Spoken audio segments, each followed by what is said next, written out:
Good day. So we will discuss about a confidence interval. So we are done with the point estimation, and now we will discuss confidence interval. No? So last meeting, we also discuss, aside sa point estimation, we also discuss the central limit theorem. No? I hope you still remember that. Okay. So what is confidence interval? It is a specific interval estimate of a parameter determined by using the obtained from data obtained from a sample and by using the specific confidence level of the estimate. So a confidence interval is another type of estimate, but instead of being just one number, it is a range of values calculated from a given set of sample data. So the confidence interval is likely to include the unknown population parameter. The difference between the point estimation, ang point estimation, if you want to estimate, say, the population mean, as as I had discussed this, no, if you want to estimate population mean, ang gagawin mo lang sa point estimation is you will compute for bar x, the sample statistics, no, sample mean. So, in point estimate, isa lang yung value niya. Whatever the value of the bar x, that's the estimate of the population mean.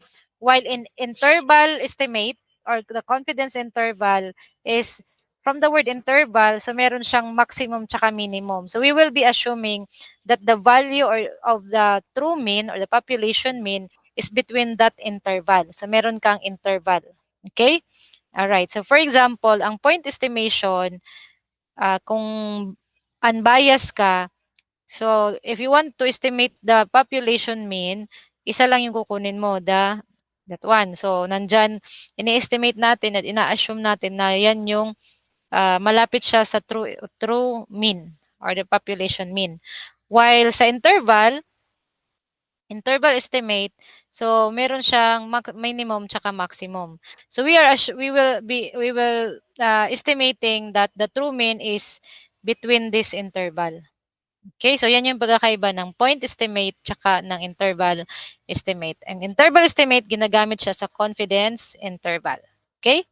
All right. So a range of possible values the parameter might take, controlling the probability that the parameter is not lower than the lowest value. So ito yung lowest value, or not lower than the lowest value in this range and not higher than. So ito yung higher value, no? Than the largest value. So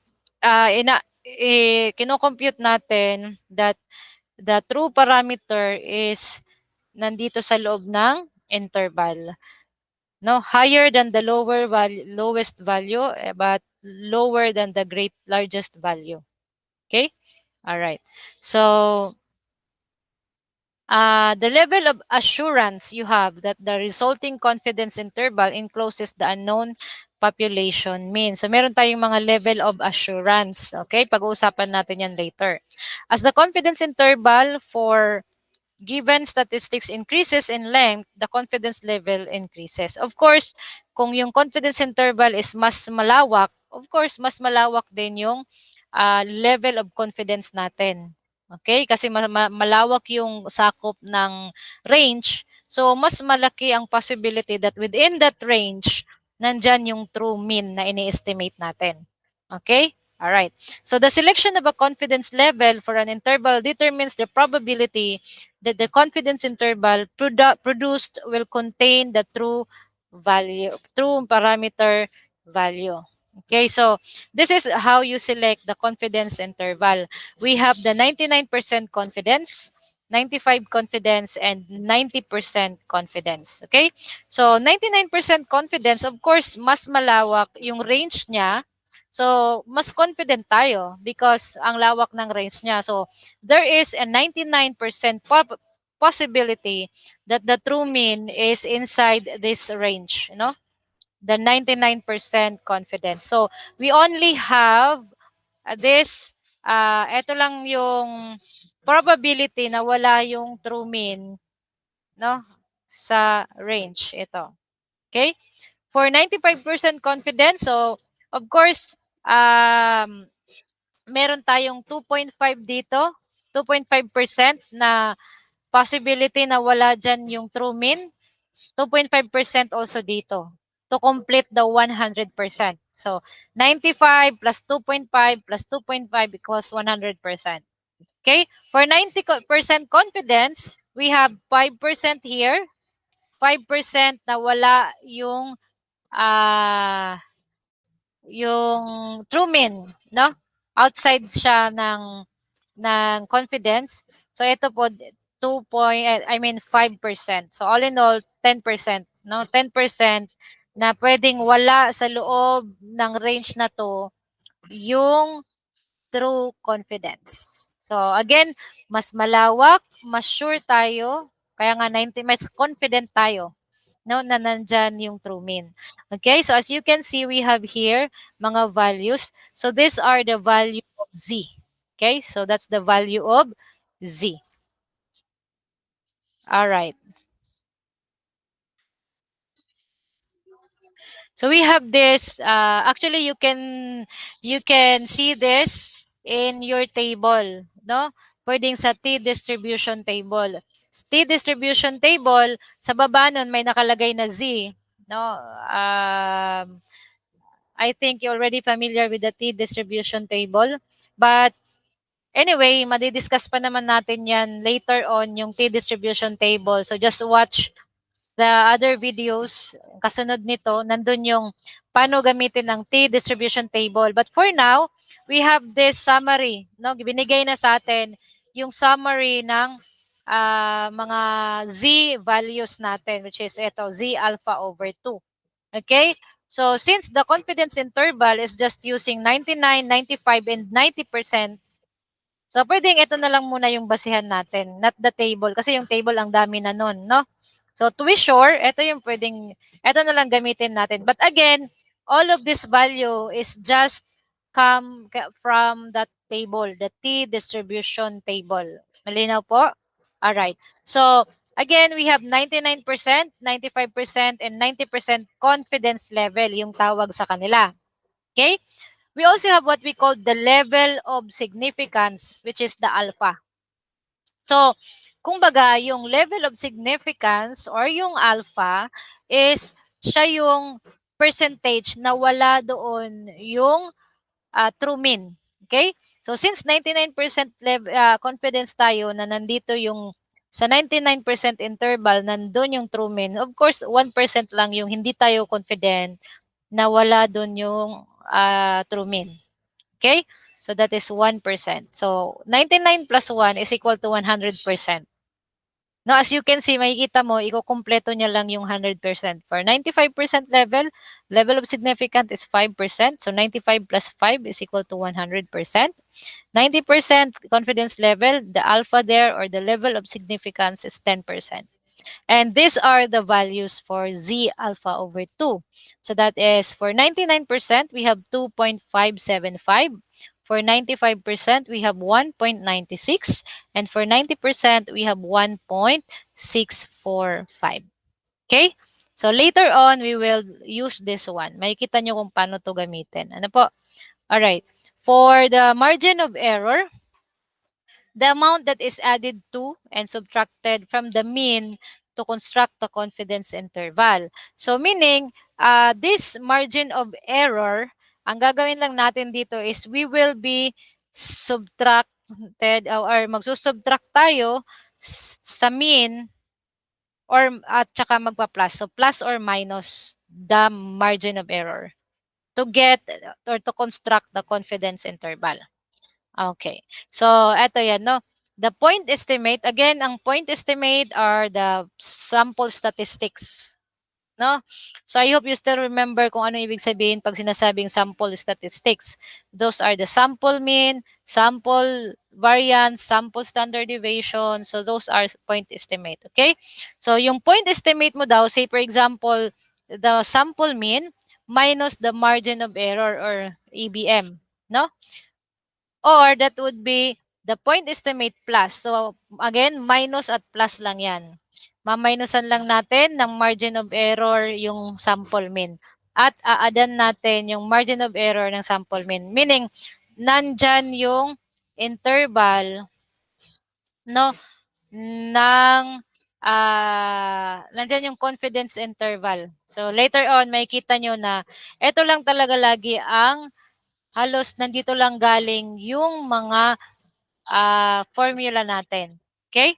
All right. So, the margin of error depends on the confidence level or percentage of confidence and the standard error of the mean. So we also have what we call the alpha. O, kanina, na-discuss ko na to, alpha is the level of significance. So it is the probability that the interval does not contain the unknown population parameter.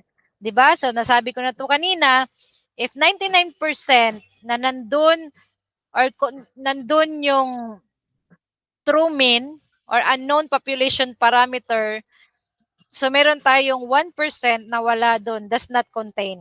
No, that's the alpha. Okay? So we have this formula.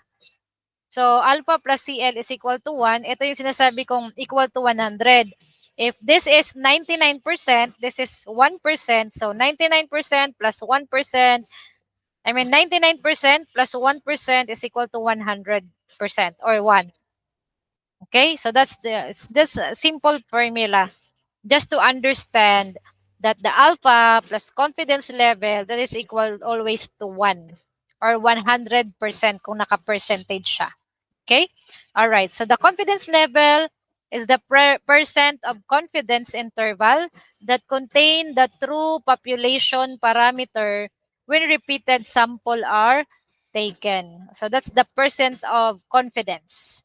Yung tinatawag natin confidence level. So again, that's ang gamit lang naman natin 99, 95 and 90%. So, let's discuss this first topic under confidence interval. Kanina, introduction pa lang yun, no? So, the confidence interval for a single population mean, that is mu, when the standard deviation population parameter is known. So, kapag binigay yung standard deviation ng population, ito yung gagamitin natin. Okay? All right. So, a confidence interval for a population mean with a known standard deviation is based on the fact that the sample mean follow an approximately normal distribution. So, I hope you still remember what is a normal distribution. Kapag normal distribution, we usually use z-table, no? So, it is a bell shape and asymmetrical, no? Symmetrical siya from left to right.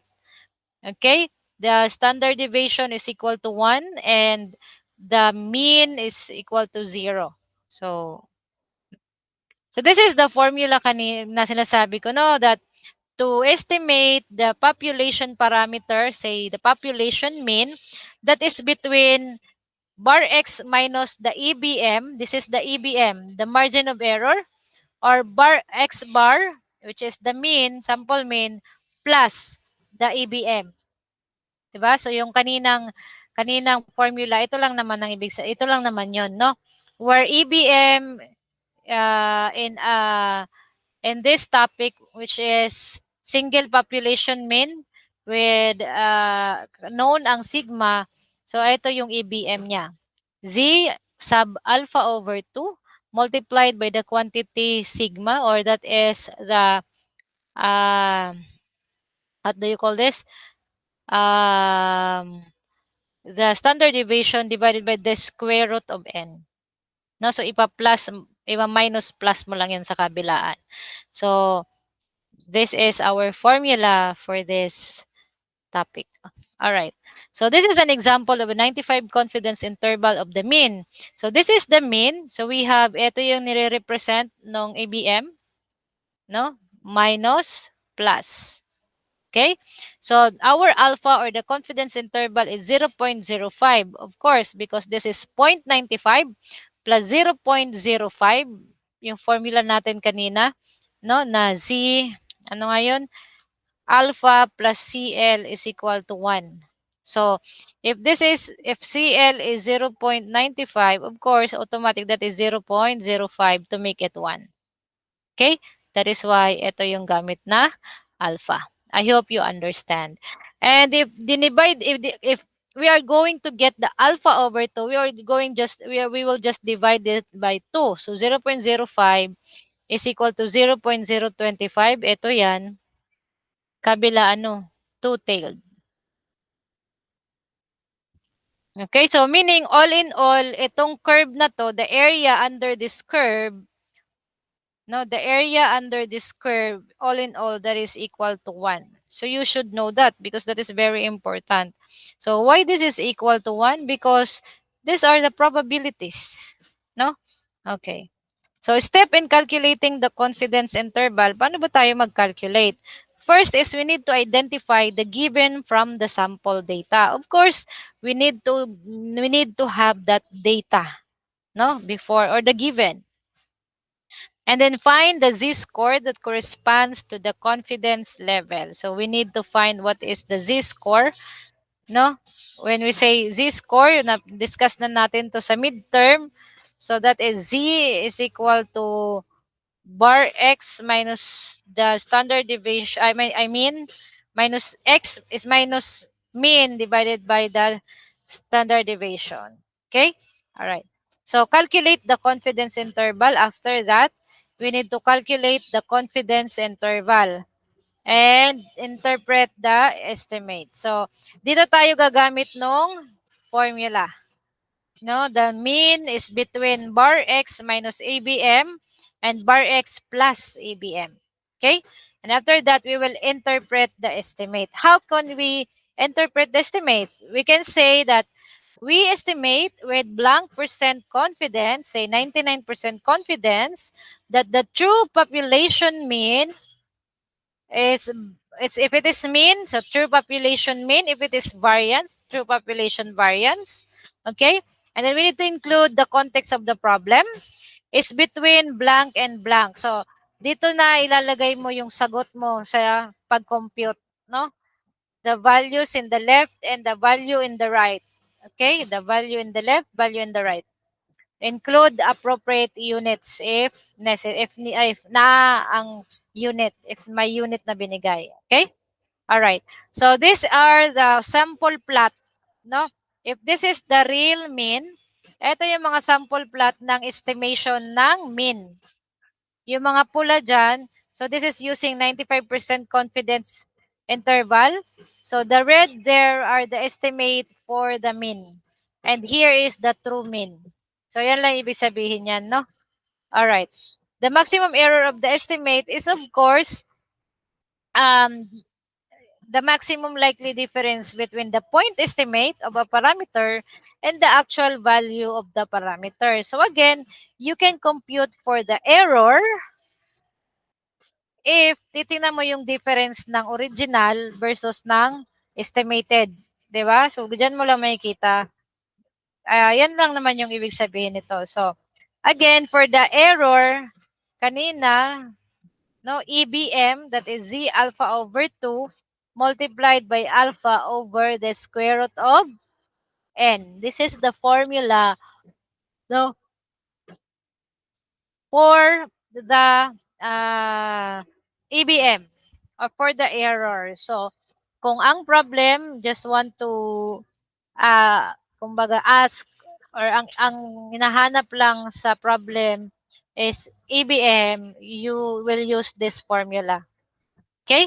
All right. So we have rounding rule for a confidence interval for mean. Again, guys, this is just applicable for the confidence interval for a mean. Okay? All right. So when you are computing a confidence interval for a population mean by using raw data, round up to one more decimal place than the number of decimal places in the original data. So, kailangan magra-round up ka ng one more decimal place. So, for example, your raw data are, say, mayroon kang raw data na 2.85, 6.75, 8.85, 9.75. So these are raw data, meaning walang binigay na mean at walang binigay na standard deviation. But you can compute it from the standard data, I mean from the basic data using your calculator, katong mode 3 stat. Okay? Alright, so kapag ganito yung given, meaning that's raw data. So ang sabi dyan, if raw data ang given, you need to round off to one more decimal places. So therefore, your final answer here must be, since this is 2 decimal, dapat ang final answer dito is 3 decimal. Okay? 3 decimal places na because plus 1 siya kapag raw data. Okay? One more decimal place. When you are computing a confidence interval naman for a population mean by using, given instead of raw data, given ng sample mean and standard deviation. So, if ganyan yung problem, you need to round up to the same. Tandaan yan ha, that's very, very important. If sample mean and standard deviation are given, the rounding off is the same. No? Same number of decimal places as given for the mean. Okay? Alright. So, titingnan mo yung mean, tingnan mo yung decimal places niya, ganun din yung number of decimal places sa imuhang final answer. But, kanang for raw data, again, you need to add one more decimal place. Kung 3 decimal place ang data, so 4 decimal place dapat ka. Kung 2 decimal place ang data, dapat 3 decimal places ka dito sa raw data. Okay? Alright. Let's solve the first problem. A researcher wishes to estimate the number of days it takes an automobile dealer to sell a Chevrolet Aveo. A random sample of 50 cars had a mean time on the dealer's lot of 54 days. Assume the population standard deviation to be 6 days. Find the best point estimate of the population mean. That's the first thing that we need to do. And the 95% confidence interval for of the population mean. All right. So let's try to write what are the given. So ano ba yung mga given? So sabi dyan, a random sample of 50 cars. So obviously 50 cars is N. That's the number of sample. Had a mean time dealer's lot. Oh, this is the mean, which is 54 days. Assume the population standard deviation is 6.0 days. Find the best point estimate of the population mean. And the 95% confidence interval population mean. So first is the point estimate. The best point estimate is this one. This is equal to bar x, which is equal to 54 days. So that's the best point estimate, no? All right. So let me write it here, number 1.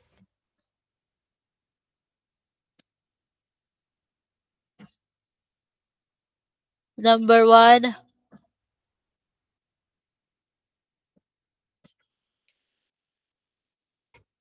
So we have point estimate is equal to 54 days. Tama ba? 54 days. Okay, which is equal to, number 2 is the 95% confidence. 95% confidence. Alright, so meron tayong mga given, 50 cars, 54 days, 6.0 days. Alright. So again, we have this formula. Isulat ko ulit yung formula. The mean is between bar x minus z alpha over 2 multiplied by this quantity n. So bar X, sorry, erase ko na. So, and between bar X plus Z alpha over 2 times this quantity. So, we already have bar X. We already have bar X. Wala pa? Wala pa pala. I know, bar X is the point estimate, which is equal to bar X. So, we already have bar X. Okay? Next is Z alpha over 2. Wala pa. Kailangan nating malaman kung ano yan. So, alpha over N. Oh, meron tayo ding given. Meron pa palang given, no, for, hindi natin nasulat lahat ng given. Ito. So, confidence level is 95%. So, for confidence level na 95%, the Z alpha over 2 is equal to what? I-check natin ngayon yung ating table. Balikan natin. So, for 95% confidence, of course, the alpha is 0.05 or 5%. And Z alpha over 2 is 1.96. All right. So, therefore, we have, asa na yung problem natin? We have 1.96 Z alpha over 2. So, direct, as you can see, magda-direct substitute na lang tayo because nandyan na lahat, no? We have bar X, we have Z alpha over 2. We have the standard deviation over the square root of N. So, substitute all the values. Substitute all the values. Okay? All right. So, this is bar X is 54 days minus Z alpha is 1.96. Okay, 1.96 multiplied by the population mean. Asan yung given natin? Population mean is 54. 54 days divided by, standard deviation pala to guys. I'm sorry. Standard deviation. For the standard deviation, that is 6 days, no? 6 divided by the square root of n. Yung n natin, balikan natin yung given. N is 50 cars. So, 50.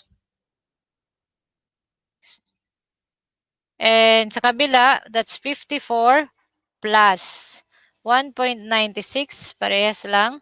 6 over the square root of 50. All right. So, therefore, our population mean is between what? So, if you're going to solve that, we have 54 minus 1.96 times 6 over the square root of 50. It will give you 52.34. Okay? Sa kabilang naman, plus tayo. So, we have 55.66. Now, the question is that our final answer?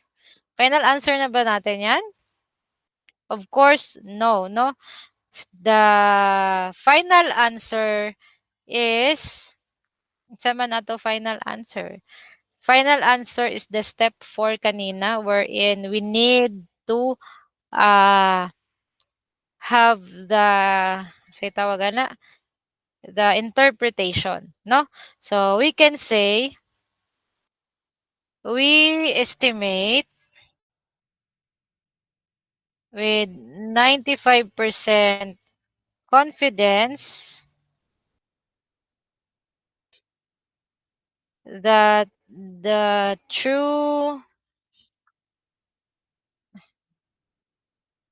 population mean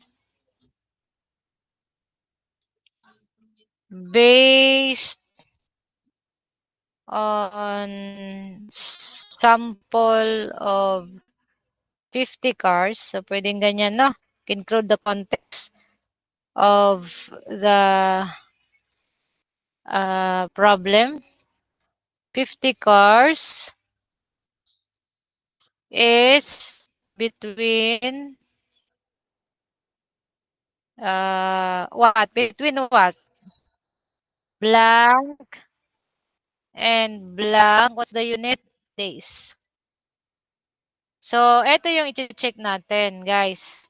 Remember, balik dun sa, wag niyong kakalimutan ito, napaka-importante po nito, no? So, I want to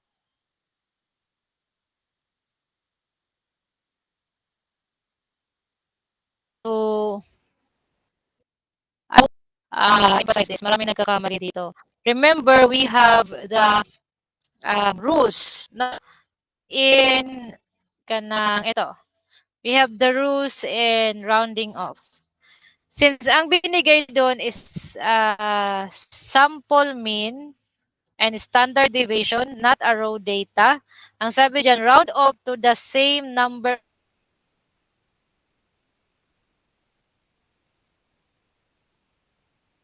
of decimal places as given. So therefore, we're going to check the mean. Ilan ba yung um, ilan ba yung decimal places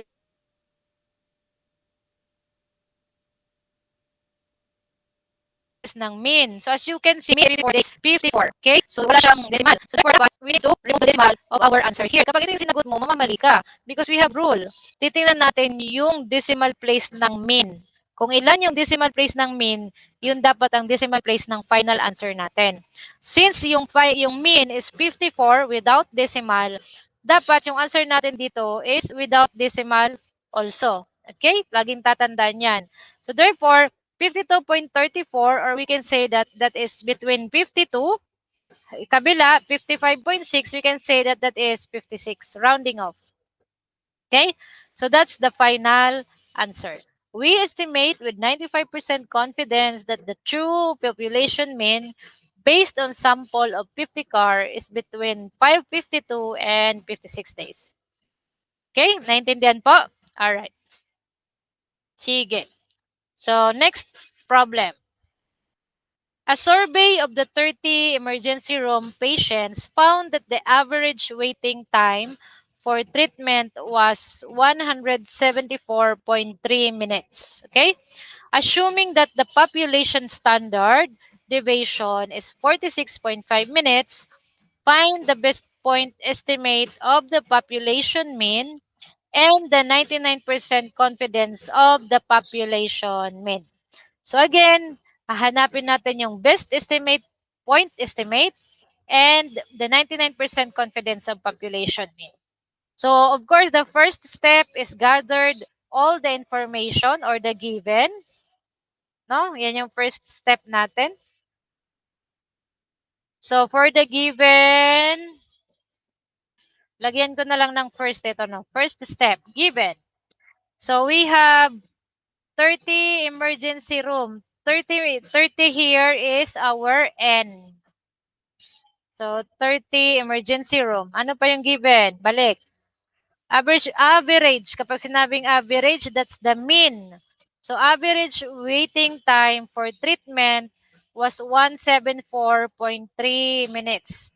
So, that's the mean and that is equal to 174.3. Ano pa? Naka-minutes yan na. Assume that the population standard deviation, 46.5 minutes. Lagyan ko na lang ng minutes ito. So for the standard deviation, that is 46.5 minutes. So 46.5 minutes. Alright, what else? Ano pa yung given dyan? We have 99% confidence of the population mean. So 99%, that's the CL or the confidence level. So we have the CL, this is 99%. So therefore, ilan ang Z alpha over 2 nito? So let's go back again to our table. Ganyan lang, ulit-ulit lang yung process, guys. Table, 99%. So for 99, we have 2.575. 2.575. All right. So 2.575 ang Z alpha over 2. So the first question is, what is the best point estimate? Of course, the best point estimate for the population mean is ito, no? So this is equal to bar x, best point estimate. Okay? All right. The next is the 99% confidence interval. As you can see in the step 2, ano ba sinabi sa step 2 natin to compute?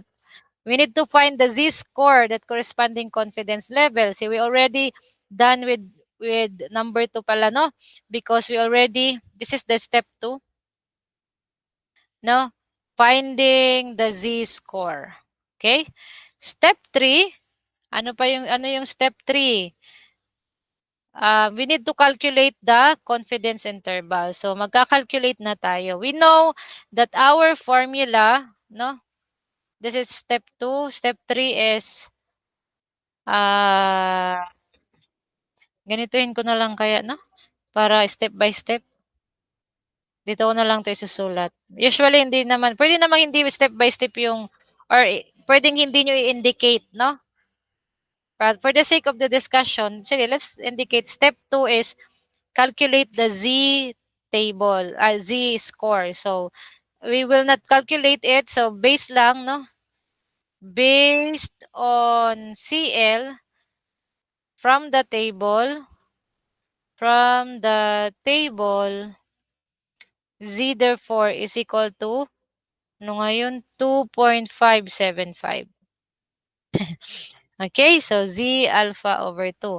Ang sunod nito is we will calculate daw the, yun na, magka-calculate na tayo ng interval. That is mean bar x minus Z alpha over 2 multiplied by standard deviation minus the square root of n, or bar x plus Z alpha over 2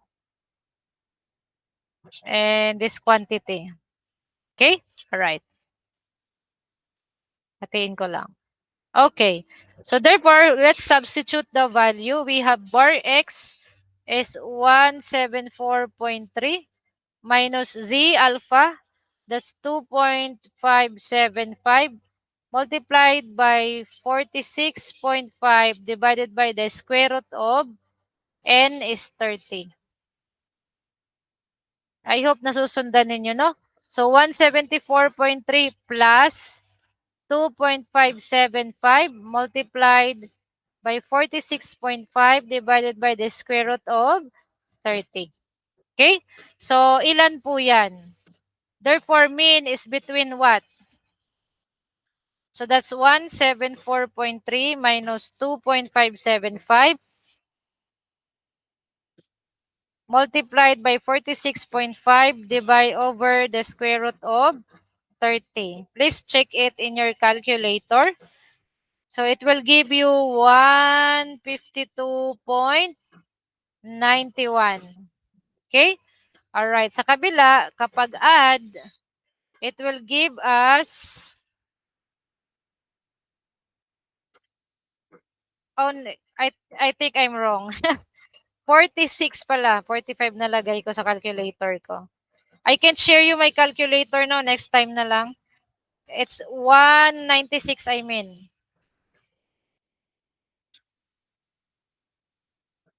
Wait lang guys ha.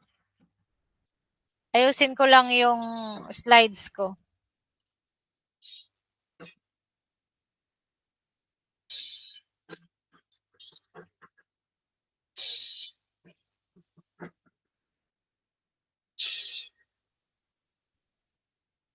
Do we have a correct, let me double check our table. 2.575. Tama naman, 2.575. Sige. So, let's compute this. Nasaan na ba tayo? Eto 'no, 2.575. So we have 174.3 minutes. That's the mean minus, okay, minus 2.575. Please check it sa inyo ang calculator, no? So it will give you 152 point dili 91 but 44. Say 44. Okay. 44. Sa kabila, kapag plinas natin, we have 196.16. All right. So that's step 3, no? Step 4, we're going to kanang interpret it. So we can say that we estimate with 99% confidence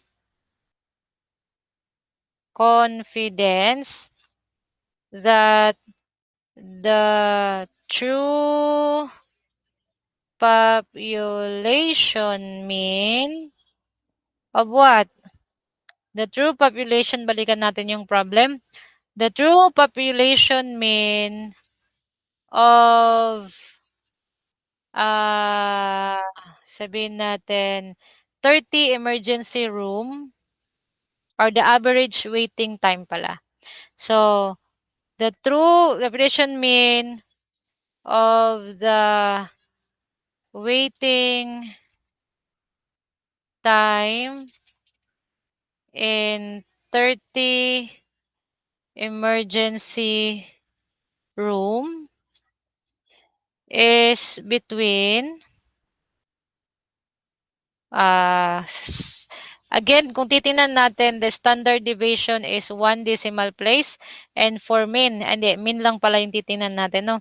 The mean is only 1 decimal place.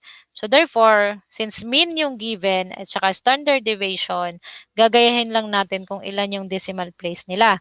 So we will not use 0.44. Ang gagamitin natin is 152 just 0.4. Between 152.4 and 196.2. Okay? 1 decimal place only because sa rules natin, if given ang mean at saka standard deviation, parehas lang yung ating decimal places. Okay? Alright. So, anong unit niya? Minutes. Alright. So, that's your final answer. We estimate with 99% confidence that the true population mean of the waiting time in 30 emergency room is between 152.4 and 196.2 minutes. Okay? All right. So I hope that is clear. So let's solve another problem. I think this is the last problem, no? Sample problem. So the following data represent a random sample of the assets. So this is in $1,000,000 of 30 credit unions in the southwestern Pennsylvania. Assuming the population standard deviation is 14.405. So here binigay na no yung ating standard deviation.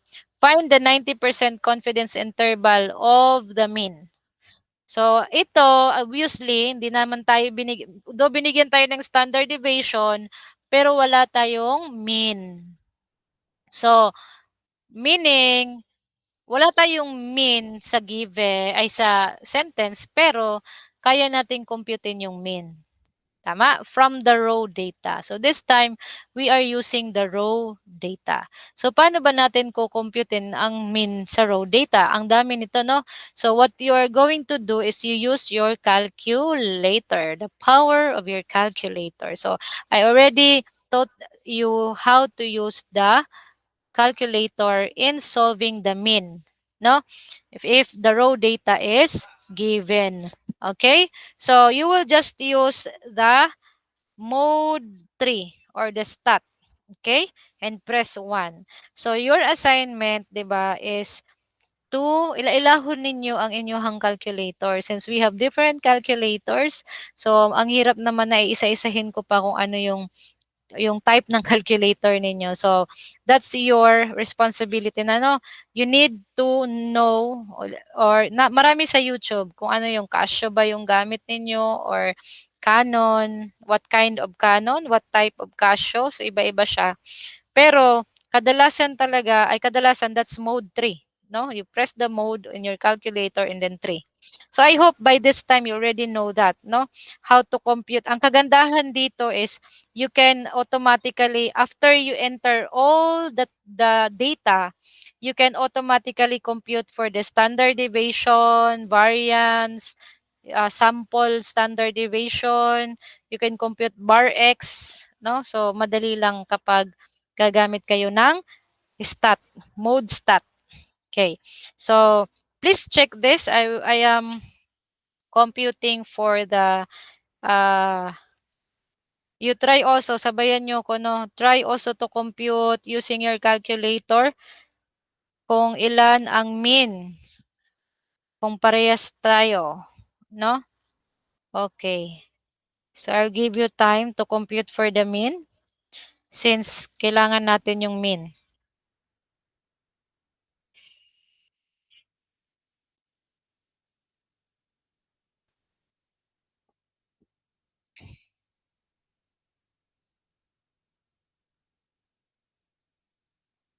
So,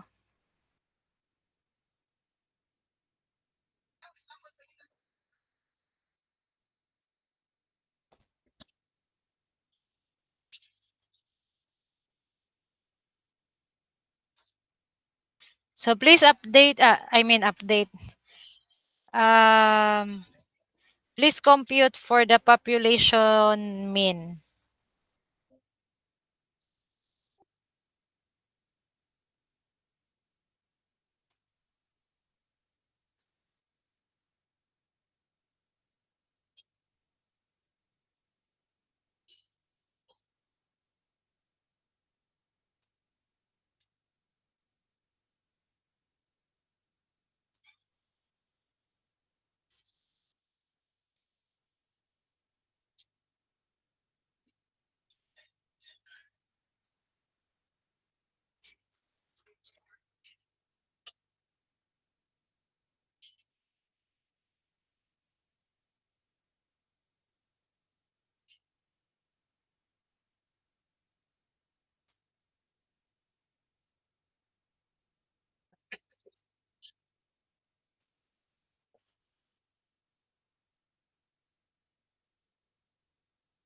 So, na-compute ko is 11.091.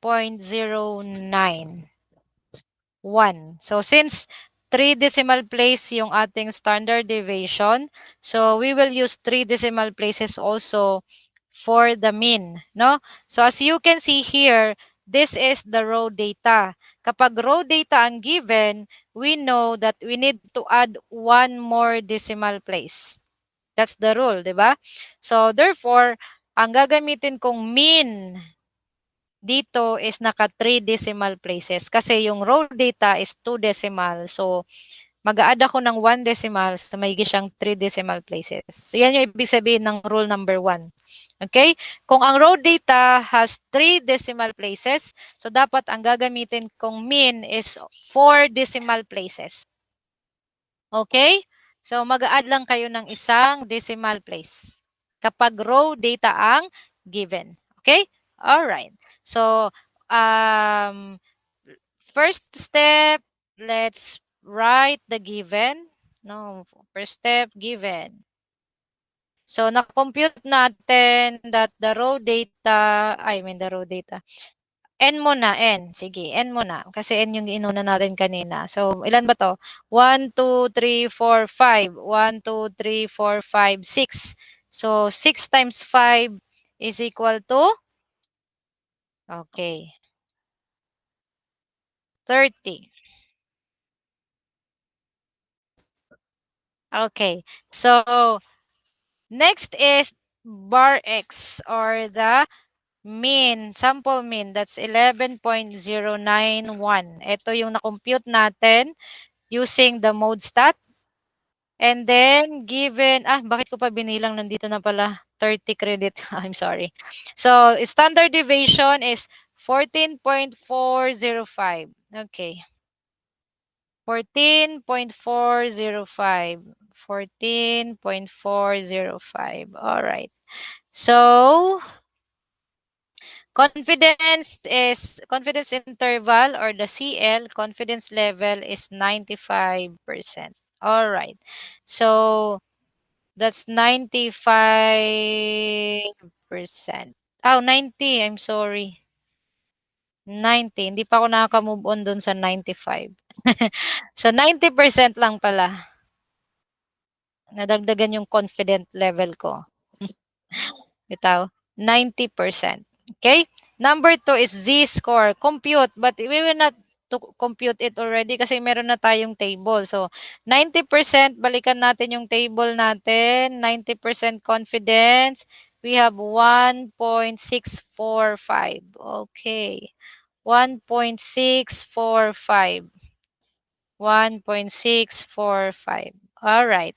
So, number 3, compute the Magko-compute na tayo.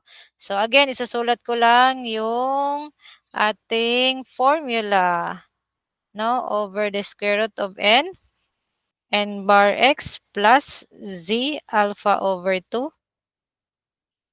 So, ang technique guys, para hindi nyo makalimutan yung formula, lagi nyo lang isusulat sa solution ninyo pag nagpa-practice kayo, no? Alright, so, mean is between bar x is 11.091 minus z is 1.645 multiplied by standard deviation 14.405 divided by n. Hindi na magkasya. Usog natin. The power of eraser. Eraser. Alright. Usog natin. Usog natin. So that is 14.405 divided by the square root of 30 which is the n. So, dito sa kabila, plus. Ay, bakit bar x yung sinulat ko? It should be the value. Okay. So, this is 11.091 plus 1.645. 14.405 divided by the square root of 30. So, therefore, please compute that and check if parehas tayo. So, 11.091 minus 1.645, 14.405 divided by the square root of 30. So, bibigyan niya tayo ng 6.76. 6.765. Please check it, no? Kung tama. And then plus, that is 15.428.